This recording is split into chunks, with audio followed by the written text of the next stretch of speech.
Welcome to Key and Carry, where we key And we carry. and we now review movies now. But yeah, if you're into film analysis and laughing and joking about movies, then subscribe because that's what we doing. But yeah, for this episode, our second episode, we decided to review Netflix's His House, a horror movie. Yeah, horror. I was gonna say thriller, but it's definitely a horror movie. It is directed by Remi Weekes. there we go. I forgot it again. Very good first effort. Very good movie. It also has Wunmi Mosaku. Hopefully I'm saying that right. I'm probably just adding an edit of how you say her name because I don't want to disrespect that woman. But of Lovecraft Country fame, she's one of the main characters on Lovecraft Country. So, and she was also on an episode of Black Mirror, one of my favorite episodes of Black Mirror, Playtest. So, I was like, she looks real familiar, but that's probably where it's from. So, but yeah, she's having a good, it's a good season right now, Lovecraft Country, then this show or this movie. And then Sope Dirisu is also in this movie. He's the main male character, and he was also in Black Mirror, I guess, 2 of the episodes. So I don't really remember him, but shout out to that. This movie, just to give you a little synopsis, is about a South Sudanese couple that seek asylum in England. But their safety is questioned when strange things begin happening in their assigned home.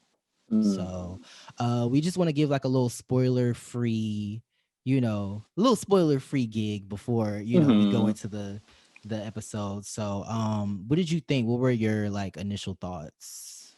I really liked this movie. I really liked it. I thought the plot was unique. You could take a ghost story and you can write it the same way like a million times, but I thought that this story had like an interesting take just because like the saying is true, like your past does like always come back to haunt you. So I thought that storyline and just the cinematography of this movie as well was just dope. So all around or overall, I really like this movie.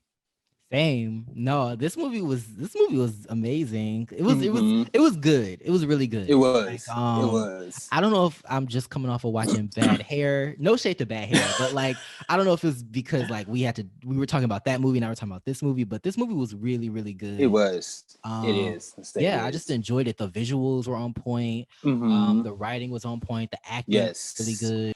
Her acting in this movie, this is the first time I've ever seen her act in anything. So like her acting in this movie was just stellar. Like she knew how to emote emotion, and she knew when to, display emotion, and it was the proper emotion. Like she can act her ass off. Like she was the perfect role for like the wife in this film. Like she had me up here about to like, I was like, right. I'm telling you, I'm telling you, I was all the way to grab a fan. I'm just like, don't do it, bitch. Don't do it. I was all types of distressed in here. Yes.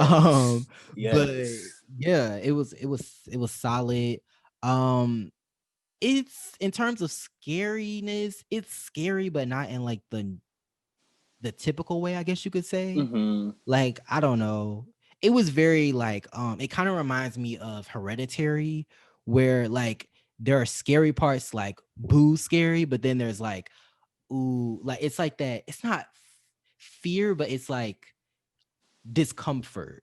Yeah. It's like, oh my God, like this just happened. Like I can't believe it. Like, oh, that sucks. Like it's like a, it's more of an emotional attack versus like a fear, So I think that happens in this movie. But yeah, solid performances. I think it also, has something relevant to say about, our society and immigrants and refugees and even like, just trauma and dealing with trauma and like, things like that, which, is something that we all have to go through. So right.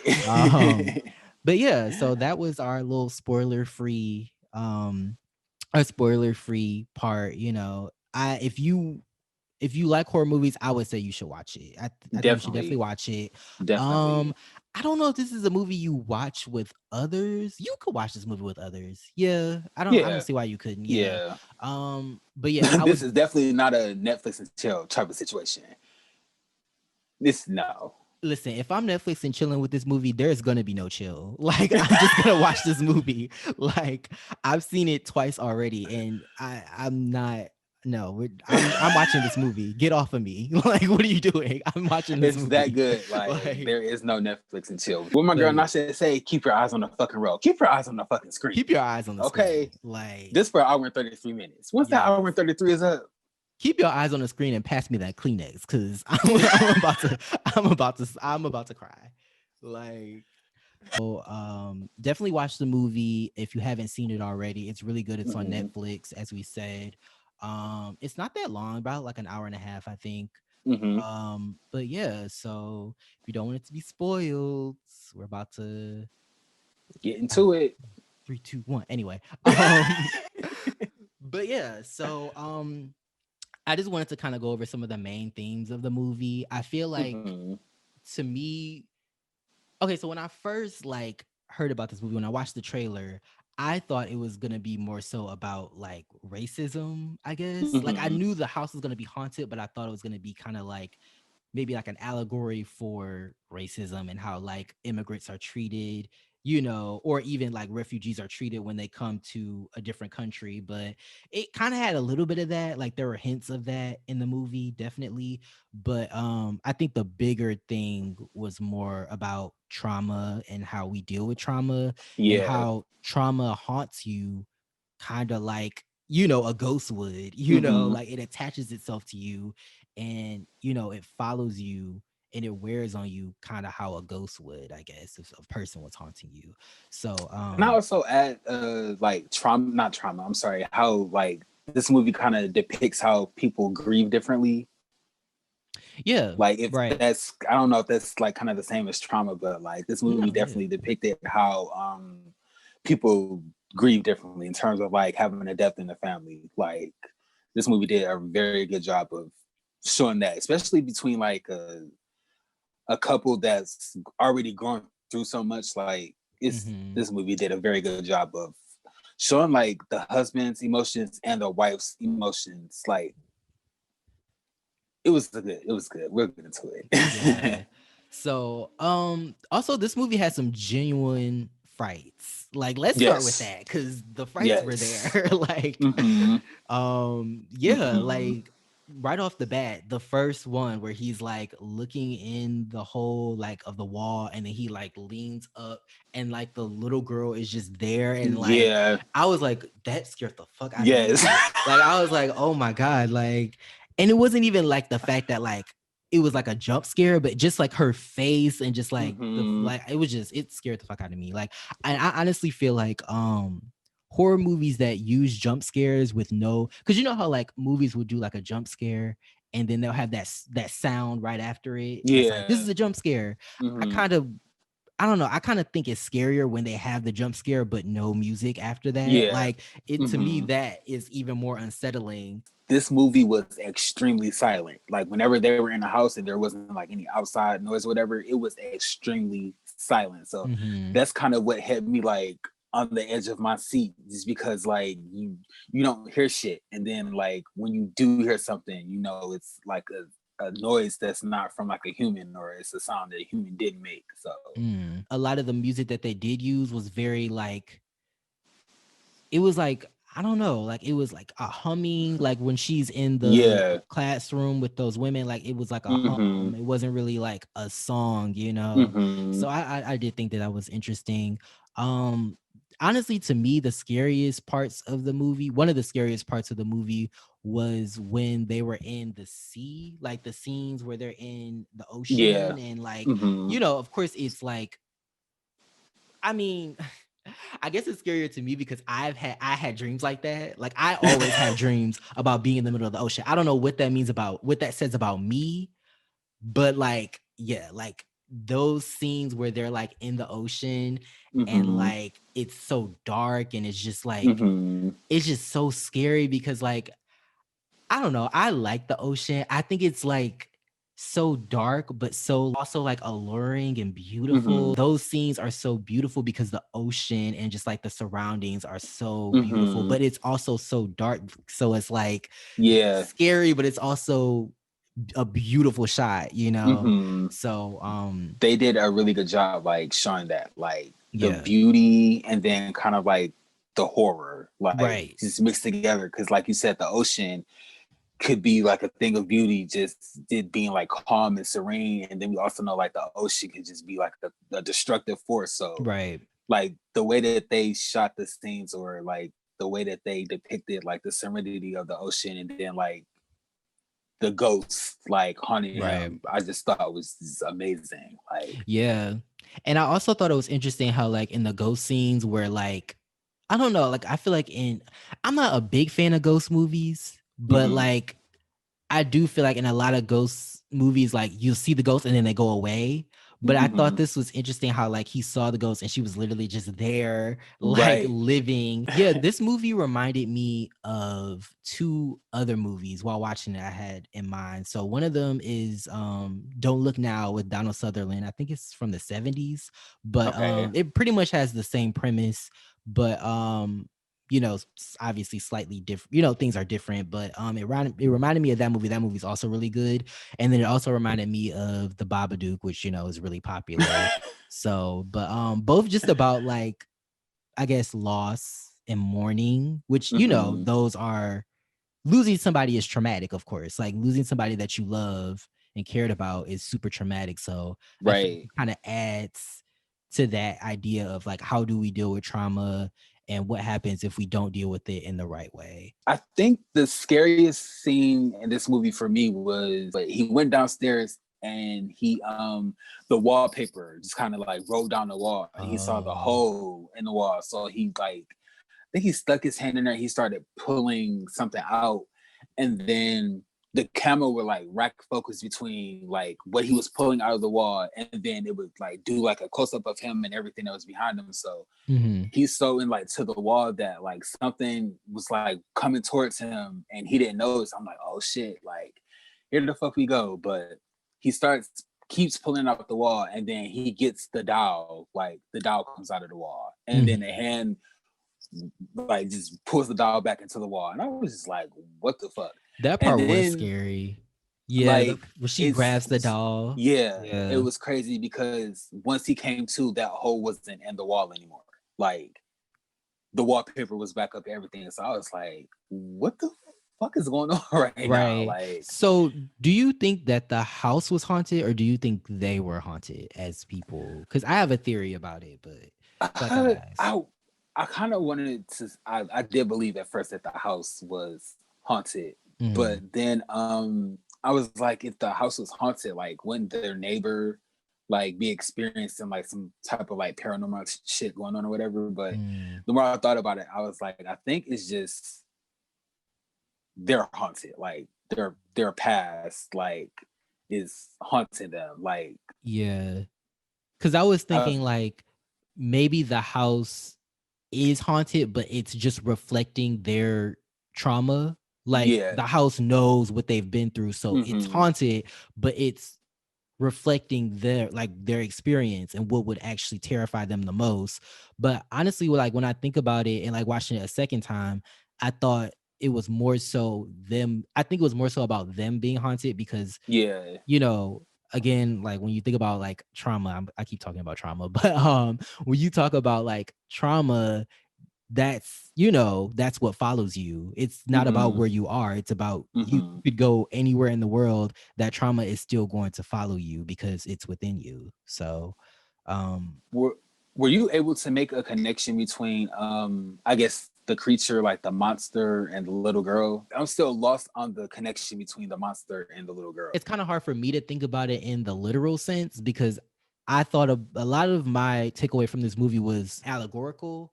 So like I feel like the monster is just a manifestation of their grief and their Okay. you know their grief, their guilt, their you know like all of those negative feelings that came with you know all of that Okay. experience. So I feel like the monster could be like depression or guilt, Okay. but I think in actuality, I don't know. But I think to me, that was my relation to the little girl. They feel guilty for what they did to this little girl, or like how they Okay. treated this little girl. So like, you know, that monster is a manifestation of all their negative feelings. Cause you can't you bottle those feelings up, they're not gonna, Right. like they're gonna come out at some point and it's gonna probably be detrimental. So, That does make sense, like since you put it in like that context, mhm, because I do remember the wife telling the husband like that tale that her mom told her, like the robber stole from the night witch and the night witch like followed him home and put like a curse on mhm, the house or some like, so yeah, them kidnapping the little girl was probably like, I guess the night witch that grief or that trauma was that night witch that I guess followed them home and started fucking with them. yeah. And like, I don't know, like now that I'm thinking about it, like who's to say that robber, what was haunting him was also guilt? Because obviously what Right. they did to this girl, like, any sane, person would be guilty of Mm-hmm. that. So just like you technically kidnapped this child, stole her from her mom, and then you are in this country, England, you're in, this different country because of her. If it wasn't for Mm-hmm. her, y'all wouldn't have been able to get on that bus. And then on top of that, she died. So it's like Mm-hmm. all these layers that Mm-hmm. add up, and there's no way you could, you know, come back from that. I mean, there's no way that Right. you can just get over that, without, Right. you know. Yeah, it was like back to back to back to back to back blow for them. Like Mhm. kidnap the child, like she perishes, like go to the detention camp, like it's still affecting you. Then you move to the house, and then turns out like that trauma, like that grief is like now affecting like your mental state. Like, Right. Let's talk about how you mentioned earlier how they grieve differently. And I just kind of wanted to talk about that, about how the guy, the man, I'm sorry, I watched this movie twice and I still don't remember their names. I think his name was uh, Belial, I think. no, that's a demon. Belial is a demon? I believe so. His name was Bo. Bowl. Oh, okay. Yeah, Bol. Bo. Okay, so Bowl, he kind of he was kind of dealing with it, in the way he dealt with it was more so like, I don't want to like think about this. I'm just gonna Mm-hmm. suppress it and kind of move on. And which is common amongst men. Like we would know, like, most men, you just kind of like bury your feelings and then just keep it Yeah. moving. You don't really think to like express them. I mean, I think that's changing, like as time goes on, men are slowly but surely being allowed to express their emotions and Mm-hmm. express how they feel. But traditional, old school, in that way, is no, you just, Yeah. especially as the man of the house, Mm-hmm. his house, like, Right. especially like as the man of the house, you're supposed to be the protector. And Right. they Right. can't see you, Mm-hmm. sweating or crying or being Yeah. emotional. Showing emotion. Yep. Right. So I think that was his thing. But did you notice that it's almost like he was like becoming more and more violent throughout the movie? Mm-hmm. I've noticed that, like in the beginning, Mm-hmm. obviously we didn't really see anything, but like as the movie went on, he was becoming more and more violent, obviously towards his wife. But Mm-hmm. and I just, I think it's a common thing. I think it kind of speaks to how it's common for like men who bottle up their emotions, not all of them, but like I've heard of like men kind of bottling up their emotions, and then because they can't express them in a non like physical way, they end up Mm-hmm. expressing themselves in violence. So Mm-hmm. like punching a wall, punching a person, Mm-hmm. grabbing a person, being, like violent and aggressive. And so I feel like that was kind of the movie hinting at that, like he's Yeah. not able to express himself. it's almost kind of like he was like, oh, if I don't think about what happened, or if I just destroy everything that like we came here with, like it'll get rid of our grief or whatever. And it's like, no, like that shit is not gonna happen. That was Like another thing. whenever the wife would like mention the daughter, the husband would be like, oh, I don't want to talk about her, so don't mention her. And I'm like, well, I know you're sad right now, but wouldn't it be best to talk about to talk about it, like to get through it together? And then we learned why he was like so adamant about trying to forget about like their daughter, like fucking kidnapped her and she died in your care. So yeah, it was just weird to see like him just kind of try to sweep it under the rug, and then the wife was like, what we did was fucked up. Like we kidnapped the child and like she's gone, like we can't forget about her. Like And can I also just add that, like, we were talking about some of the scariest moments. Again, it wasn't scary, but it just made me really uncomfortable.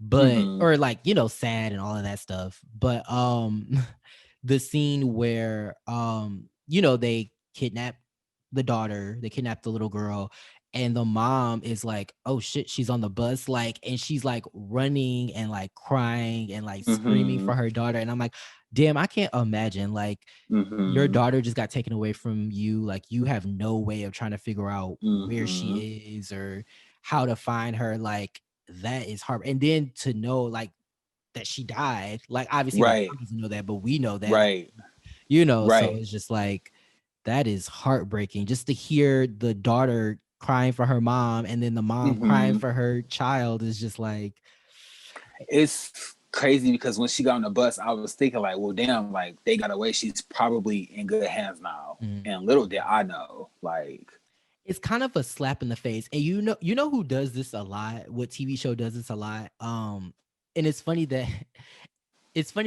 they both were on it, but Black Mirror does this a lot. Like Black Mirror will have you, they'll spend like half of the episode having you sympathize with this character, with the main character. Like, oh my God, I can't believe what they're going through, blah, blah, blah. And then once you get to the end, it's like, damn, like they were like a serial killer, they was a pedophile, like Jesus, like they'll literally have you sympathizing with them throughout the whole episode, and then at the end it's like fuck, like, and then it's like I don't know how to feel because I spent all this time sympathizing with them, and now I know they did something terrible, you know. But I think it's interesting because it does blur the lines between good and evil, because you know in real life things aren't as, you know, black and white, you know, it's not good and evil is, you know, so, but I do genuinely think that they felt bad. It's not like they wanted to kill her or anything. Like I feel like they genuinely, you know, wanted to take care of her, but yeah, they just didn't. They didn't try hard enough. They didn't try hard enough. Because I'm like, dang, y'all on a boat, like they couldn't just go over there. Like they have life jackets on. They couldn't, you know, but. Yeah, I think the wife was definitely trying to, you know, like definitely trying to get her, but yeah, he was trying to stop her. So I also kind of want to make note of like the encounters, the difference between the encounters the husband had with the ghost and then his wife is encountered with the ghost. Like the ghosts always seem more passive. What's the word I'm looking for? Almost kind of like a poltergeist. Okay. Like, less but with violent. Him, like with him, they were like fucking vicious, like malevolent, like insidious type shit. Yeah. And I was gonna say that, like, compare like his, like the way he dealt with the trauma versus how she dealt with the trauma. She dealt with it as, you know, this happened. I know it happened. You know, I'm not suppressing it. But at the same time, I kind of felt like she wanted to go back to the past, maybe, or she wanted to dwell on it. It just seemed like they were both on the opposite sides of the spectrum. And it's like, you can't just dwell on this forever. Like, yeah, it happened, but you kind of have to learn how to live with it. And so, yeah, I feel like that was kind of her thing. But I do think that's why the ghosts weren't as violent towards her. I guess like one of the things that stuck out to me besides like I guess how they grieved were like the nightmares. Well, he was having nightmares and she was like having dreams, like kind of like almost visions. We saw like in her dreams, she ran into like a group of old friends. Like I kind of want to backtrack. Like they got into it, she fled the house, and as soon as she got out the window, I noticed that the background was different. And I'm like, this is a dream. Like this is a dream. And she keeps walking, and then she runs into all of her friends. It was just kind of like, it's sad, it's somber in a way because you don't get to see these people. Like, but it's nothing. I'm gonna say it's nothing. It's nothing compared to his dreams where he's literally being attacked and fucking, like you said, almost got his throat slit or being in the middle of the goddamn ocean during a thunderstorm. Like, Right. So I feel like the way they grieved definitely had something to do with like her dreams versus his nightmares. Like his nightmares were like fucking outlandish. Like, I feel like because a lot of the dreams had to do with the girl, of course, the little girl. And I feel like the reason why she was so violent towards him was because I think she probably could have been saved, but he didn't want to, just because, maybe just because he didn't know if they would make it if they saved her or whatever reason. I feel like knowing that, I feel like that was why it was so, the dreams were so violent for him and they were nightmares versus hers, because she was trying to save the little girl. So it was like, like, of course, I feel like maybe the trauma and the grief would be a lot more on him versus her, because she tried, even though she still had it too, of course, because girl ended up dying. But he was also I guess add this to the list of why men are trash. No, I'm just playing. But he was also the one that got them on the boat. It was his idea to claim the child. So that's pretty fucked up to be the one to claim that you're, hey, this is a little girl, this is our child, and then when she's drowning, you're don't like fight to save her. Yeah, so it's where's that energy bowl? Where is that energy? Keep that same energy. Keep that same energy bowl. Keep that same energy bowl. Like, she should have let that demon skin him alive. How dare he? Like, now that I'm like watching it a second time, I was like, really, Bowl? Really? Really? Like,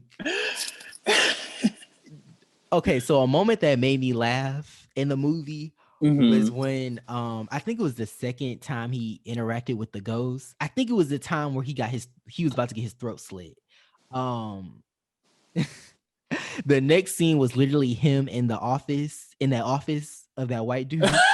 Like, we need a new house. I was like, yes. Mind you, he was in the same attire that he had on the day before. When I tell you, as soon as they opened, he was probably waiting at the door when the first person got to the office, like, yes. We need to talk, baby boy. Like, what's up? Because we can't stay in this house. We gotta go. My goodness, like, yes. And then that shit was funny as fuck.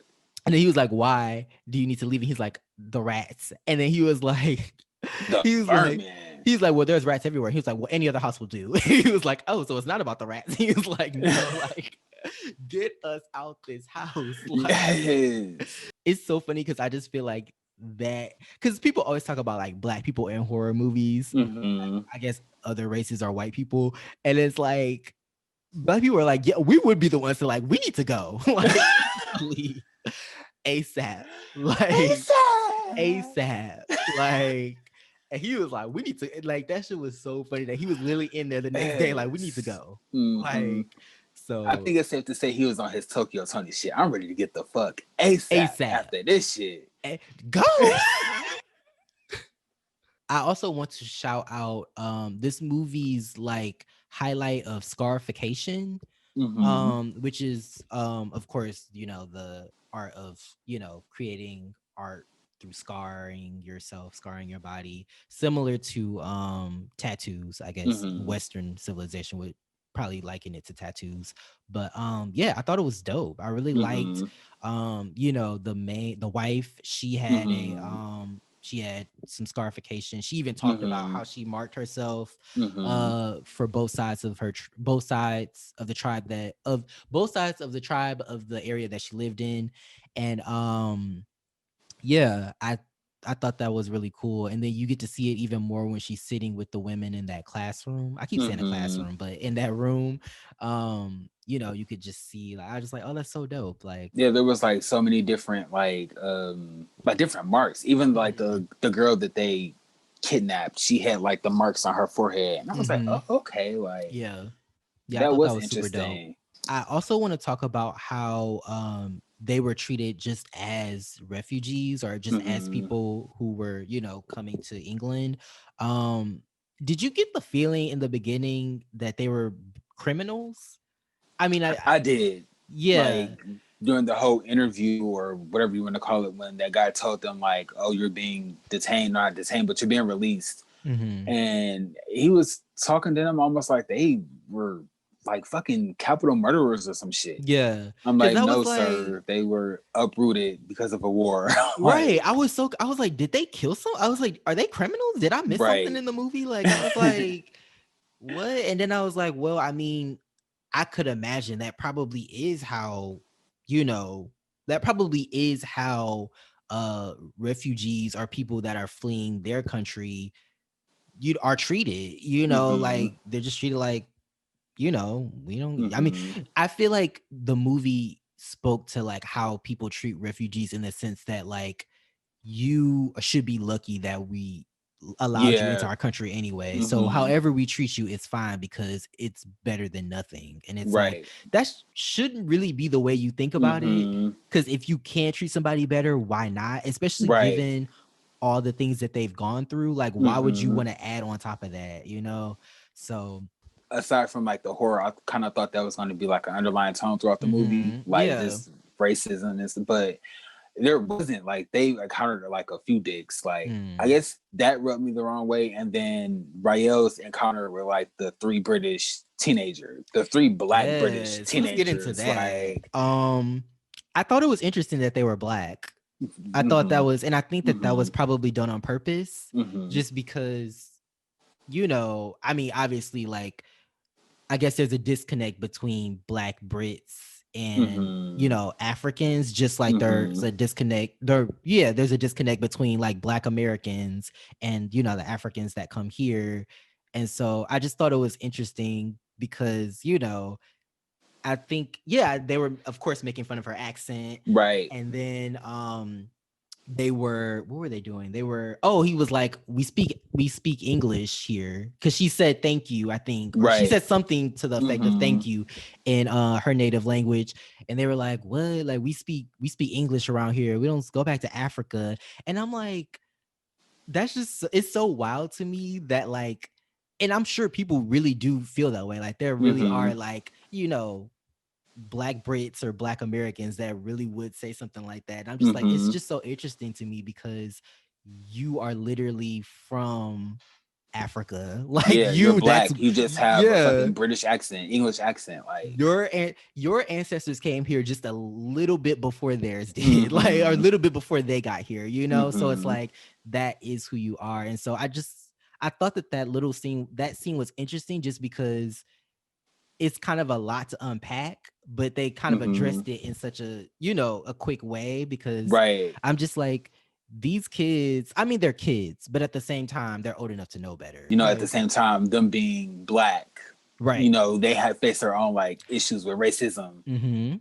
Why would you project that onto somebody, a sister at that? I was like, come on, like, y'all know better. Especially, I know y'all facing your own shit. Like, right. Y'all probably go to school and like got the white kids calling you all types of like slurs and shit. So, because I don't know any black Brits, but from what I know some black Brits still have African names. Like, just even looking at actors, because the actress in this movie is I don't know if she was born in Nigeria, but I know she's British. okay. So like, and she doesn't have a typical British name. So I would assume that these boys in this movie don't have typical British names. So it's like, it's just interesting how like you will take the shit that people put on you and project it onto somebody that you feel Right. is worse off than you.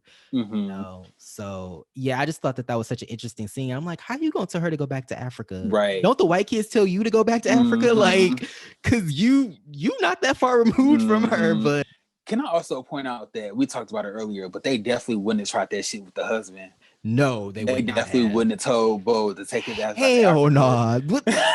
They would have seen him and been like, oh, here you go, sir. Right here, sir. There it is. Like, they might have made some jokes as he, like, when he left, when he was out of earshot, but they would not have tried that man. He would have beat one of them with the other one. Like, true. Yeah, very true. Like, but they knew who to try. But yeah, I did think that like racism was gonna be like a part of the movie, but he got his haircut by like a white dude, and the barber seemed really friendly. I was like, okay, this is looking up. And then he was walking down the street, and then the white guy invited him into the bar, and then gave him like a box of food, I guess it was. And he was like, hey, are you a refugee? I'm like, oh, okay. So it was just, I guess, whatever those people in the suits were that were just being dicks. Yeah, I mean, when I saw the scene, when the guy who gave him food first called out to him, I was like, "Ooh, no, don't go in there. Like, don't go in there, because you just never know. Like, you're a refugee, like, I don't know." But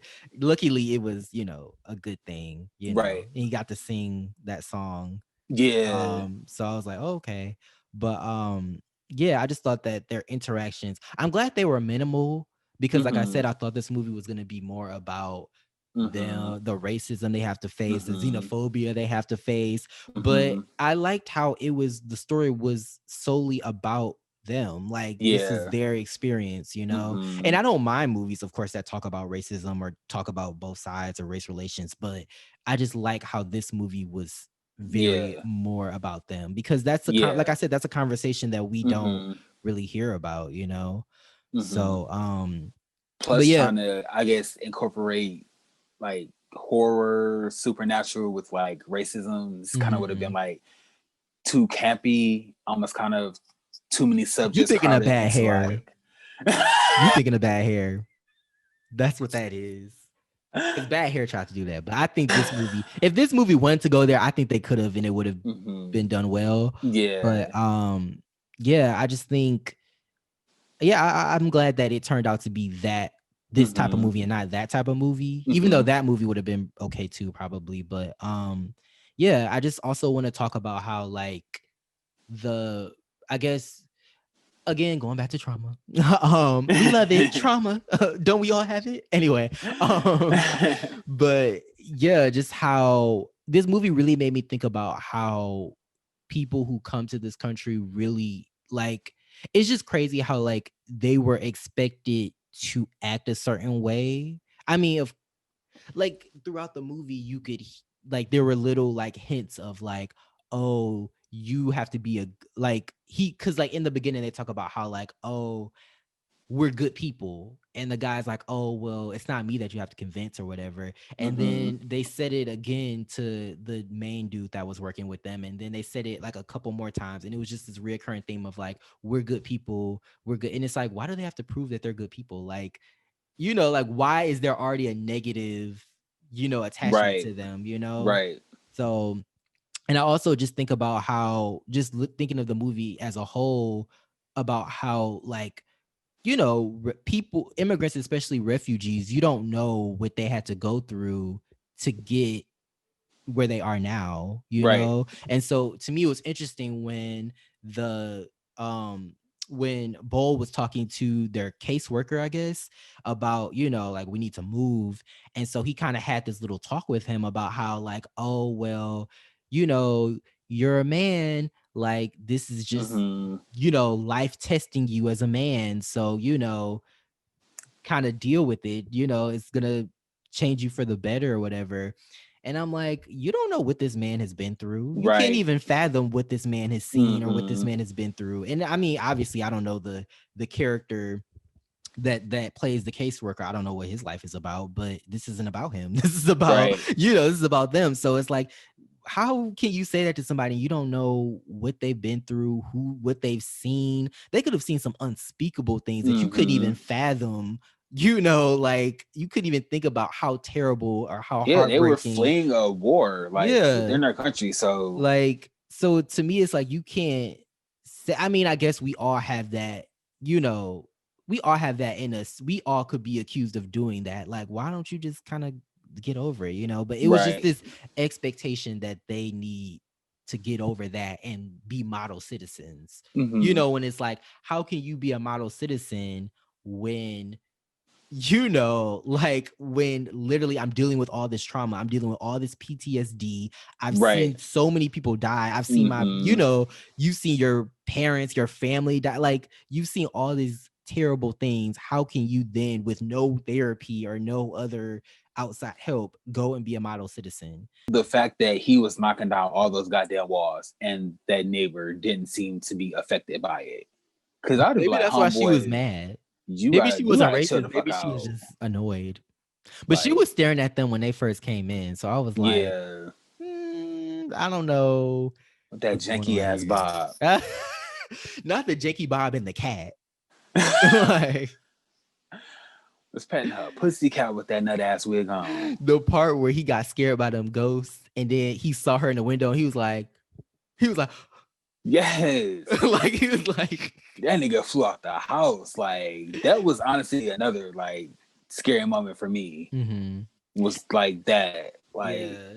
And I don't want to read into every little thing in this movie, but that part where he's like terrified and then he literally like like changes like in a second changes and like smiles and waves at the their neighbor or whatever. mm-hmm. It kind of reminded me of how like, you know, them specifically, but I guess you can broaden it to, you know, black people in general, how we have to kind of always be on, if that makes sense. Like we Yeah. always have to like, even if our lives are in shit, like even if we are just like going through it, Mm-hmm.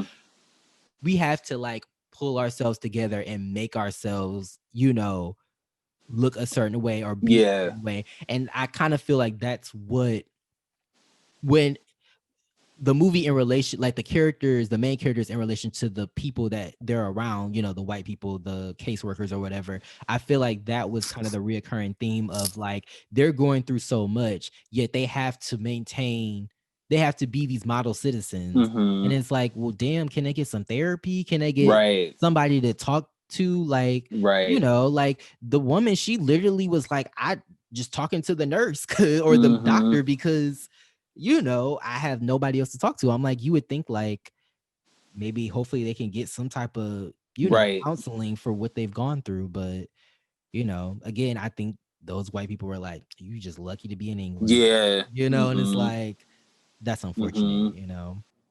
Him dying was almost like her kind of like, I guess, like the wife kind of letting him go, I Mm-hmm. guess. But then I'm like, in what way? Because like I said, I to me I thought about most of this movie in like a metaphorical sense, Yeah. but like I just don't understand like in what way how would they bring her back, you know, Yeah. unless that part of the movie was just the, you know, that part was based in the movies, you Mm-hmm. know, not in a metaphorical sense. But I just thought like, I wonder how are they gonna bring her back, you know, Right. she gone. But I think maybe that's what the wife had to realize, like she's gone, there's nothing we Yeah. can do about it, and that's what Right. led her to slitting the, you know, the demon's Yeah. throat or whatever. Like that baby is gone home, girl. You She's just gone. don't be raising no ghost child. And Shit. you know what's crazy? Spoilers for Don't Look Now. It's been out since like 1970 something, but actually check it out. It's a really good movie. With Donald Sutherland. But their daughter drowned. Really? Yep. What was the budget for his house? You messy. I couldn't find it. It wasn't on Wikipedia. I didn't look that much, but it wasn't on Really? Wikipedia. Yeah. Why do I feel like it was less than that hair? Believe it or not, it could have been. Honestly. Like all like Cause the I'm like, acting and the quality of like, well, I ain't gonna say the quality of the cameras, but just the acting and I don't know. I don't want to throw numbers that I don't know shit about out there, but Mm-hmm. I have a feeling that the budget for his house was like less than the budget for Bad Hair. It could have been, honestly, because I'm like, that movie didn't, the cast was kind of small. The main cast was small for that movie. And they didn't have any like celebrity cameos. I think that Right. the caseworker, the actor that plays the caseworker, I think he's like a popular actor. I don't really know. I don't think I've ever really seen anything he's in, but I think he's like a popular British actor. So he's probably the most popular one out of all of them. And then of Okay. course, the wife is up and coming. And so I'm pretty sure so is the husband. But I wouldn't be surprised, honestly, because I feel like the most expensive thing was those like shots of like the ocean, but I feel like that wouldn't be that much money. So yeah, I mean, it just goes to show you that filmmaking, it's not so much about how much money you have, it's more so about what you do with the money. Not Yeah. always, but yeah, the budget might have been less. Like, But we did talk about like the cinematography for this film. I do want to say, like, I noticed like whenever they did like a close up of the husband, I knew some shit was about to go down. Like whenever his face was like 2 feet or like 2 inches away from the camera, I knew like some shit was about to go down. yeah, So yeah, the whole time I like watched this movie, or not the whole time, but from the time they got placed into that house up until like they defeated the monster, killed the monster, I was literally in here clutching my damn pearls. Like, yes, you want to talk about some for real, boom, boom, scary shit? yes, Baby. I was in here like, oh, gosh, like, them damn jump scares just kept me like on the edge of the couch, like. You know what other part made me like really uncomfortable, but like it was also really interesting when the wife is with the amongst the other women, and like she's talking to the one of the women, and the woman is obviously like the demon, but like you're the entity or whatever, but in this woman's body. And it was just kind of like scary because the woman, like, the way she was looking at the wife, it was almost like, I know every little secret. Like, I know what you've done. Yes. I know who you are. Somebody cue Big Sean featuring Janae Aiko. I know. Yes, I know. Yeah. Somebody cue J. Cole's She Knows. And I know she knows. And I know that she knows. But just the look on her face, like, it was just crazy because they were just looking at each other back and forth. And maybe it was the flashbacks, or maybe it was just the way the woman was looking at her. It was just a look like, I know you. I know you. I know your whole life. Like, and it was just like, I was like, oh my God. Like, it was getting to me. Boom, also, boom. I don't know if we covered this, but the scene where she I think we did. The scene where she ran into her friends and almost broke down at tears. Like, that scene was so emotional. Yeah. Like, yeah, I said it's emotional. Like, it's not like this movie has scary parts to it, but like a lot of it is just the emotional tax. Yeah. It's similar to, like I said, Hereditary, or even Midsummer. Like, very like, there are scary parts, but there are parts that are just emotionally like terrible to see, and it's like, I'm not scared, but I just feel bad. There's a lot of Korean films like that too, like Korean thriller. A lot of, like, it's like emotional. It's not like scary, but it's like, damn, it like makes you reflect, but it's not scary. It's just very, I guess, it's like psychological horror, I guess you could say.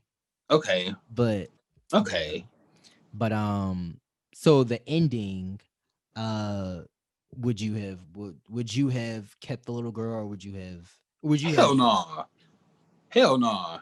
Like, if we say she wasn't gonna get her revenge on the wife too? Look, in the words of my girl Malaysia Pargo, I don't play with demons. I wouldn't have took her ass in the first damn place. Like, look, I don't play with put her on the bus. I really thought he was just gonna put her on the bus and be like, "Oh, here's a child, just go." Like that's what I would have did. I would have put the girl on the bus and then I just would have took flight. Like I just would have ran. Like yeah, I knew he wasn't gonna do that because he was arguing with that lady for a good minute. Like I can know, like we need to go, and she was like, "Nah, you're." Also, shout out She to read the that. fuck out of him. She was like, "You're a grown man. We're looking Yeah, for children." Like, yeah. Also, I guess shout out to that bus driver for having the patience to even argue with that nigga while our bus is being shot up. Cause I'm like, y'all niggas is way too calm. I just would have kicked that nigga in the face and be like, drive. Like, we gotta get the fuck out of here. Shit.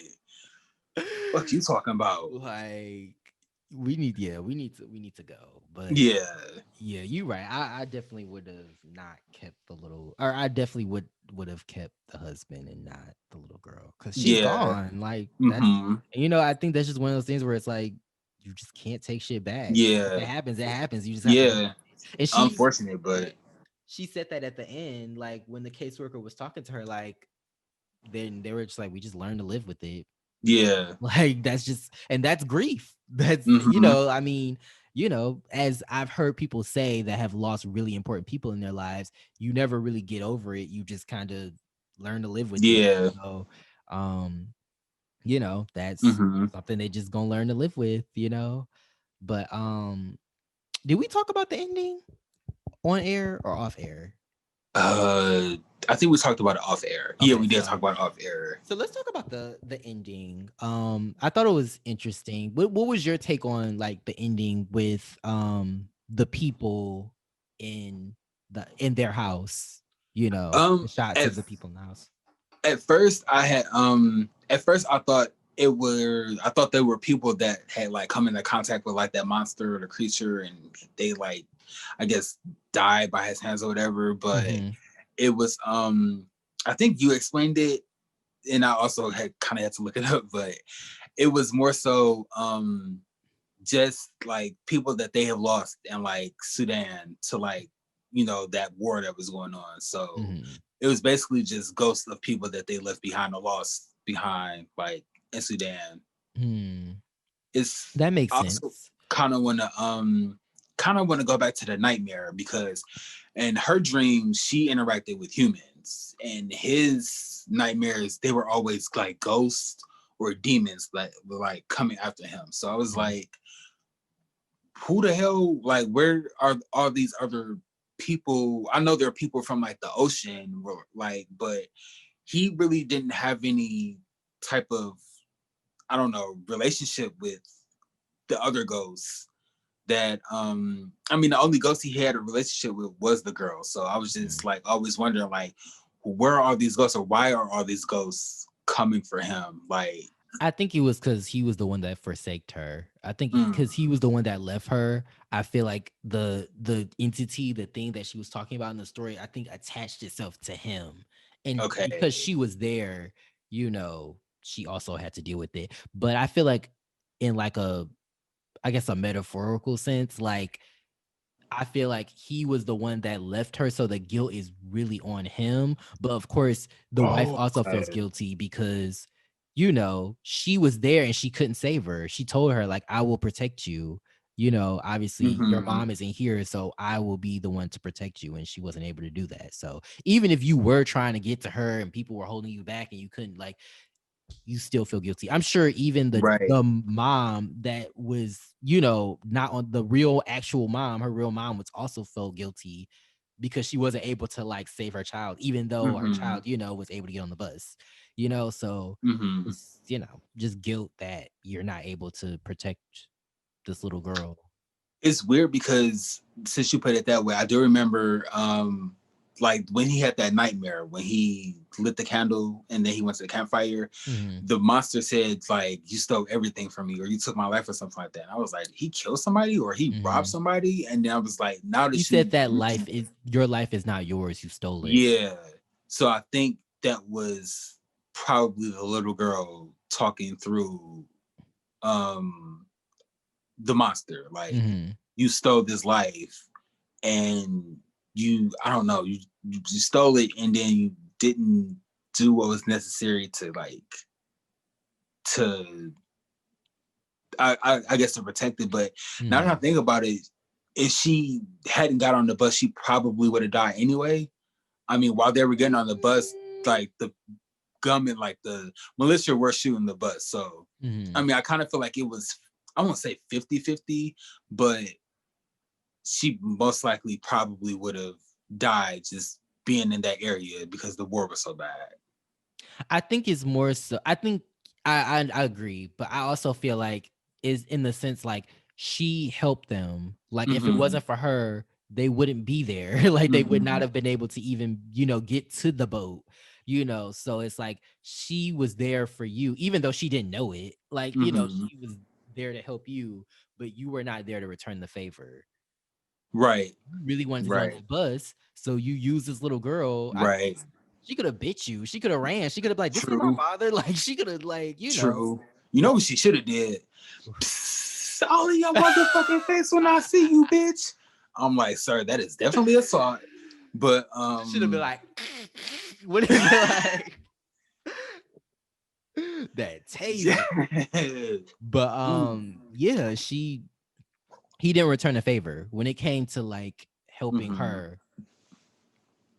He was for himself, and I think that was also like a really important part of his character was that he was always for himself. He was always looking after himself, not the little girl. When it was convenient, he was like, "This is my daughter." But and I'm sure he probably like didn't abuse her or like hate her or anything like that, because there is the scene in the beginning where he's like carrying her through whatever, but I feel like when it really came down to it, he's like, I'm for myself because this ain't my daughter.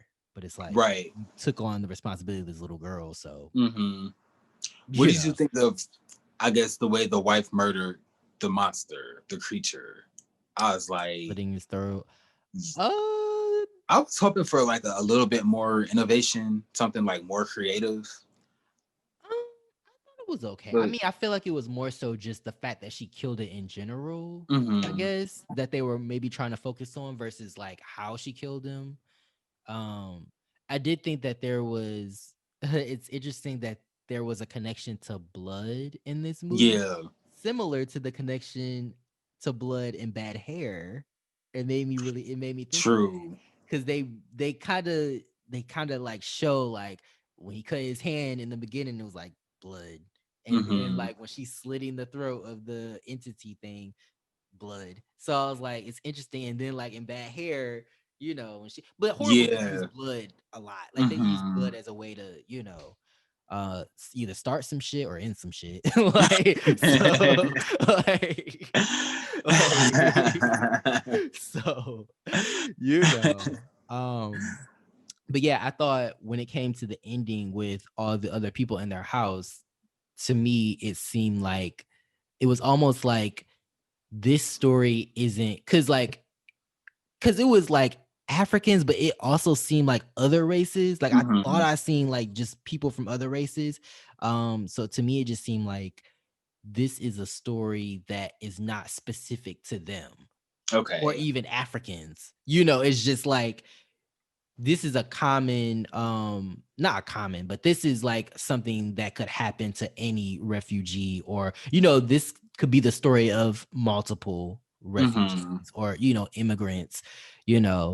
So I thought that's what it made me think of when I just saw them in there, because I'm like, well, this isn't just their story. This is his story, her story, but I do like your theory of like how this could have been the people that died, that died in that house, who succumbed to that demon, because it kind of ties to my idea of like this, everybody who's fleeing, they know somebody who died, they know somebody who they could have saved, but they didn't. So, it's a commonality among, these refugees. So, yeah. I also thought like the title, His House, I just for some reason just thought they were going to be in like a single story, not a single story, but just like a family home, not an apartment. House, yeah. Like it wouldn't have changed the movie, but I feel like a haunted house is kind of creepier than like a haunted apartment. Yeah. I guess they couldn't really give them a house just because, they were giving them scraps anyway. And it's funny because I noticed they say it a couple times, because I feel like when they repeat something like multiple times, I feel like it's something that they're trying to hint at. Maybe not always, but I just sometimes in my mind I just feel like you're trying to hint at something, you keep saying it. But throughout the movie, the caseworker, he said, "Oh, your house is bigger than my house," and then like even his coworkers were like, "His house is bigger than my house," and it's almost like, I don't know, I took it almost like you're getting this help. I don't get that help. You're getting this help, so you should just be happy because you getting this help. And it's like they literally were ripped from their homes and like saw people die. Like they literally have memories that haunt them, that will probably haunt them for the rest of their lives. Like, don't make it they literally have to rebuild their house, rebuild their lives in a completely different country.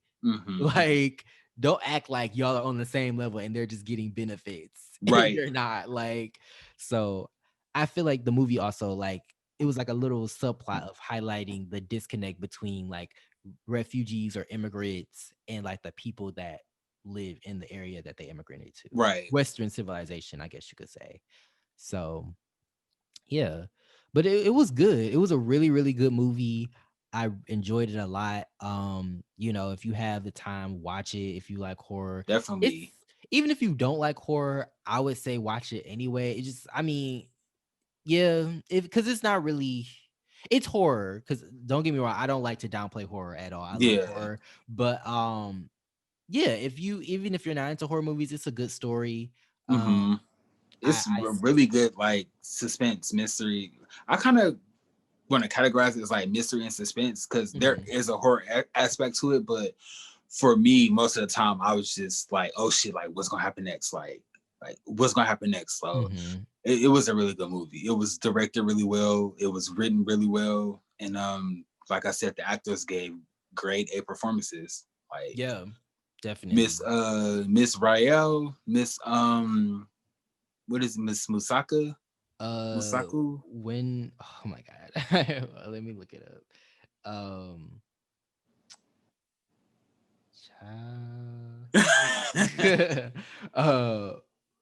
Wunmi Mosaku. Okay, yes. Yeah. Miss Mosaku can act her ass off. Yes, She was phenomenal in this film. Yeah, and I feel like I'm sorry to cut you off, but I feel like I'm giving her too much credit. Like Mr. Sope Dirisu. Dirisu, yes. Mr. Dirisu. He also did his thing. Like they have really good chemistry. They did. I really thought they really acted like a married couple. Like, I'm like, okay, like they really did act like a grieving married couple. Yeah, like good chemistry, but he did his thing as well. Like they're both phenomenal actors. So I would definitely like recommend giving that movie a look. Yeah, I haven't seen Lovecraft Country because I know she's a main character on there. But yeah, I hear she's great on there too. So I can't wait to see it. But yeah, it's on Netflix. Check it out. Hopefully you loved our review. If you did, and you want to see more film analysis, film reviews, if you just love to see us talking shit about movies or big upping movies, feel free to subscribe and comment too, because we want to know your opinions on movies as well, or on the movies we review as well. So what did you get out of it, and how did you like it? So yeah, is there anything else we have to say about His House 2020? No, just an excellent film with phenomenal actors and a great story. I do want to give one shout out though to our viewers. I'm not really following it, but I feel like y'all should go take a look at Blueface's Cat House. Like the foolishness that's taking place in Blueface's Cat House. I'm editing that out. Oh no. Wait, His House or Blueface's Cat House? And on that note, we're out of here.